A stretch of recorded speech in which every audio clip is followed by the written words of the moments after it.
আবুল পাকির জয়নাল আবেদিন আব্দুল কালাম একজন ভারতীয় পরমাণু বিজ্ঞানী ছিলেন, যিনি ভারতীয় প্রজাতন্ত্রের একাদশ রাষ্ট্রপতি 2002 থেকে 2007 হিসাবে দায়িত্ব পালন করেন। তার জন্ম বর্তমান ভারতের তামিলনাড়ু রাজ্যের রামেশ্বরমে।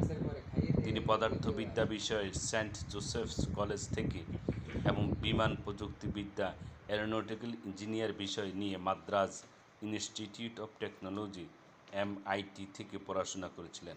40 বছর তিনি প্রধানত রক্ষা অনুসন্ধান ও বিকাশ সংগঠন DRDO ও ভারতীয় মহাকাশ গবেষণা সংস্থায় ইউরো বিজ্ঞানী ও বিজ্ঞান প্রশাসক হিসাবে কাজ করেন। ভারতের অসামরিক মহাকাশ কর্মসূচি ও সামরিক সুসংহত নিয়ন্ত্রিত ক্ষেপণাস্ত্র উন্নয়ন কর্মসূচির সঙ্গে তিনি যুক্ত ছিলেন। ব্যালিস্টিক ক্ষেপণাস্ত্র ও উৎক্ষেপণ যান রকেট উন্নয়নের কাজে তার অবদানের জন্য তাকে ভারতের ক্ষেপণাস্ত্র মানব বা মিসাইল ম্যান অফ ইন্ডিয়া বলা হয়। 1998 সালে পোখরান-2 পরমাণু বোমা পরীক্ষায় তিনি প্রধান সাংগঠনিক, প্রযুক্তিগত ও রাজনৈতিক ভূমিকা পালন করেন।